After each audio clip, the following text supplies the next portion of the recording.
essayez de vous imaginer le Saint-Laurent de manière satellite. Donc, on a Montréal qui se trouve à peu près ici. On a l'estuaire, la fleuve l'estuaire et le golfe qu'on voit. Et donc, ce que je voulais dire, j'essaie de mentionner avec la diapositive, c'est qu'il y a environ 80% de la population au Québec qui est établie près des rives ou des affluents du Saint-Laurent. Et comme Marie l'a mentionné tout à l'heure, c'est à peu près 45 à 50% de la population qui s'abreuve en eau potable du Saint-Laurent. Donc, carrément, le Saint-Laurent, il fait partie de notre vie.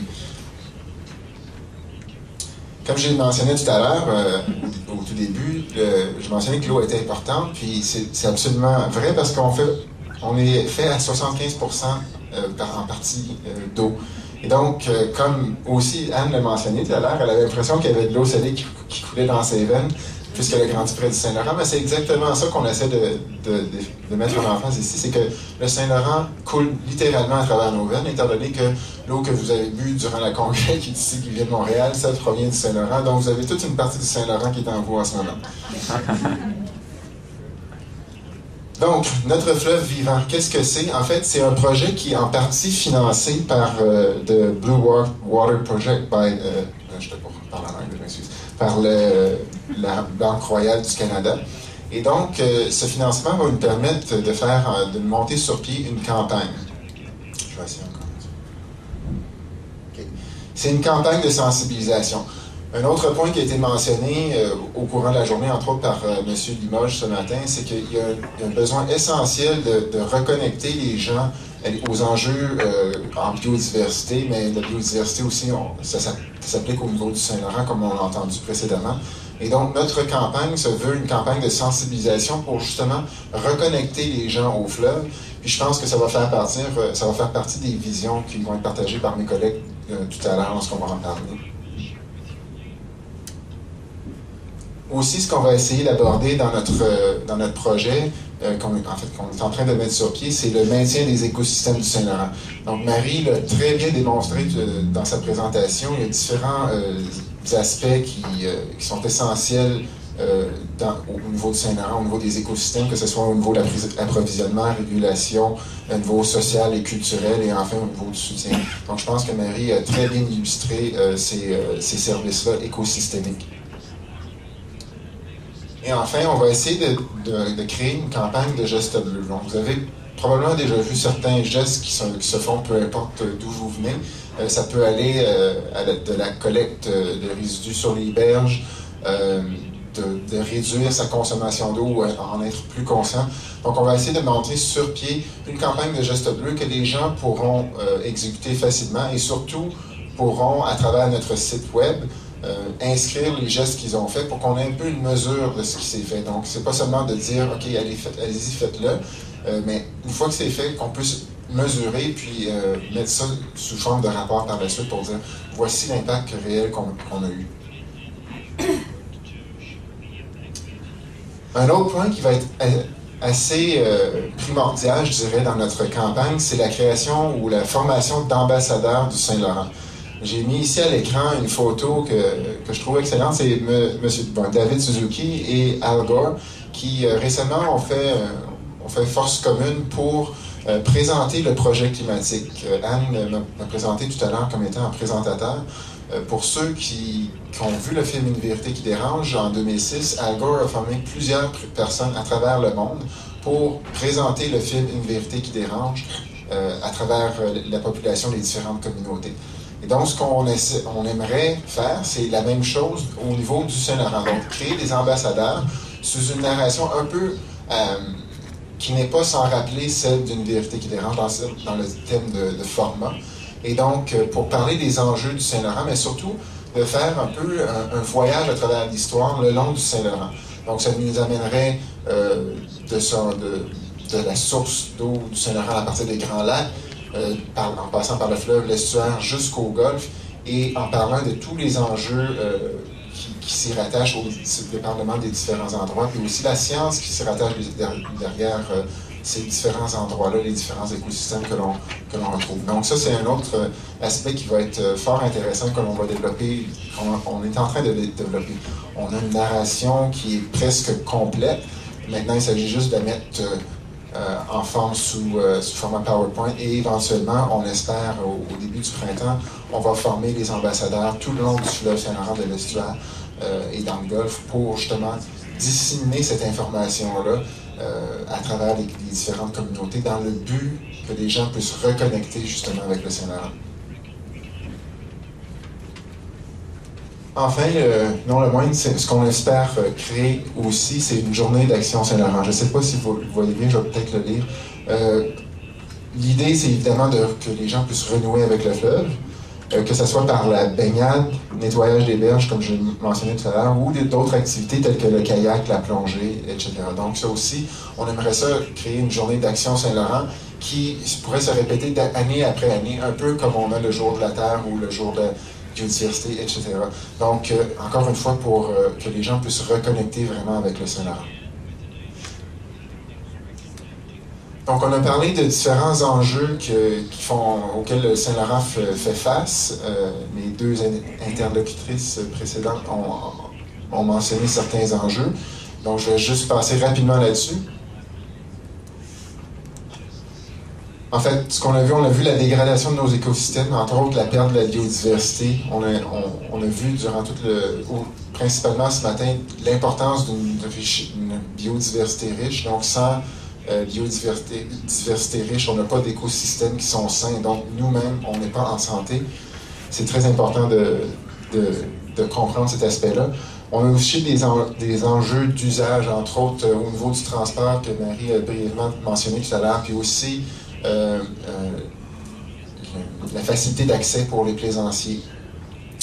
Et un autre enjeu qui est essentiel, sur lequel on va vouloir mettre l'emphase, c'est la qualité de l'eau, parce que sans une eau de qualité, le Saint-Laurent n'est pas de qualité non plus, et donc notre santé personnelle n'est pas de qualité.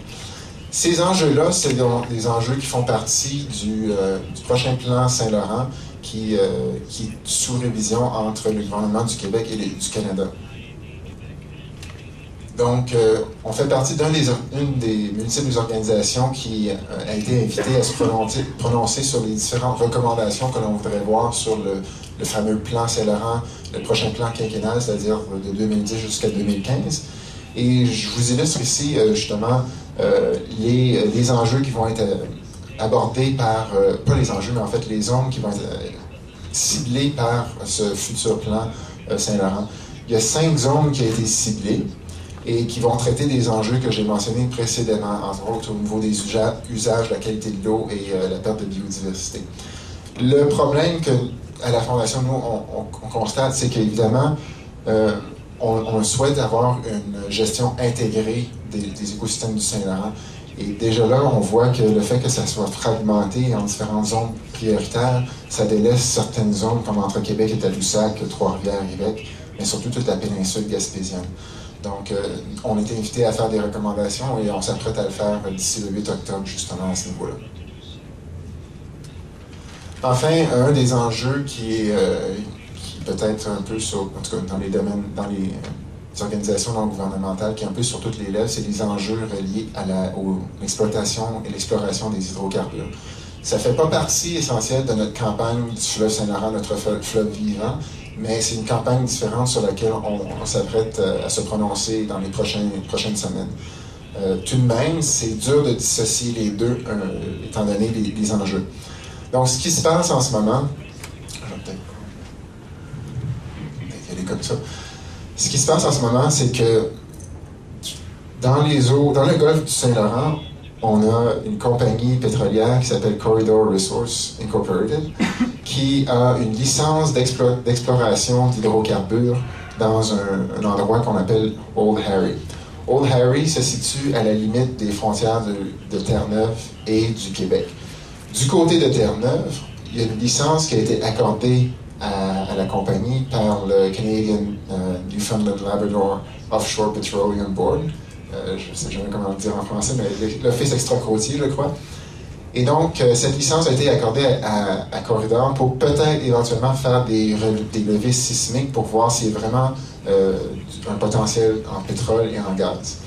Du côté du Québec, la licence n'a pas été accordée parce qu'il y a encore un litige entre Québec et Ottawa, à savoir qui a la propriété sur ce qui se trouve dans le sous-sol de Old Harry. Et donc, vous voyez que les îles de la Madeleine sont tout près, sont à 80 km au sud-ouest de Old Harry environ. C'est tout près du Labrador, de Terre-Neuve et du Cap-Breton en Nouvelle-Écosse. Donc, un des points essentiels que l'on essaie sur lequel on essaie de mettre l'emphase, c'est le fait que, bien que Old Harry se trouve à la jonction de Québec-Terre-Neuve, un des problèmes, c'est que les offices extra-côtiers de pétrole sont différents selon chaque province. Mais nous, à la Fondation, ce qu'on essaie de dire, le message qu'on véhicule, c'est que, comme plusieurs autres organisations d'ailleurs, c'est qu'il n'y a pas vraiment de limite terrestre, en fait, humaine qui existe dans les eaux du Saint-Laurent, dans le golfe du Saint-Laurent en particulier. Donc, ce sont des limites qui ont été créées par l'homme. Et donc, si il se procurait un événement catastrophique, ce n'est pas juste du côté terre-neuvien où on va ressentir des impacts, ça va être partout dans le Golfe. Donc, c'est un des points que l'on essaie de mettre en emphase. Et à ce sujet-là, à la Fondation, comme beaucoup d'autres organisations non gouvernementales, nous avons signé récemment une lettre qui a été acheminée à Jim Prentice, entre autres, et à M. Williams, le premier ministre de Terre-Neuve, et aussi à Gail Shea, le ministre des Pêches et Océans, afin de demander un moratoire sur toute exploitation et exploration et exploitation d'hydrocarbures dans le Golfe. Pour les raisons que je vous ai mentionnées, c'est-à-dire que ce n'est pas un environnement qui est séparé par des limites humaines, mais ça va affecter toutes les provinces s'il y avait quelque chose qui se produirait, tel un déversement éventuellement si on l'exploitait. Et donc, nous demandons un moratoire qui est déjà en place au Québec, mais qui n'est pas en place à Terre-Neuve. Donc, Terre-Neuve ne veut pas nécessairement un moratoire sur l'exploitation parce qu'ils veulent exploiter ces ressources-là. Donc, loin de moi le but de pointer le doigt, mais c'est la réalité actuelle. Donc, nous demandons un moratoire pour l'ensemble du Golfe et c'est la lettre que nous avons signée récemment. Donc, s'il s'avérait qu'on aille de l'avant avec l'exploration, que ce soit au niveau des levées sismiques pour voir s'il y a des sources de gaz ou de pétrole, et ensuite l'exploration, ça affecterait il y aurait des répercussions à différents niveaux. Entre autres, le tourisme. C'est ici une photo que j'ai prise à titre de touriste moi-même cet été en Gaspésie, avec le rocher percé vu d'un autre angle. Et donc, Marie en a glissé un mot tout à l'heure. L'économie locale des maritimes, en fait, est basée sur le tourisme et aussi, bon, j'ai une autre photo pour exprimer le tourisme, mais aussi sur la pêche. Et c'est pas ma meilleure photo de pêche, je vais m'en excuser. On voit un crabe qui est laissé sur la plage, mais en fait, c'était une photo personnelle. Bref, ces deux industries à elles seules constituent c'est ce qui fait battre le cœur de l'économie des maritimes.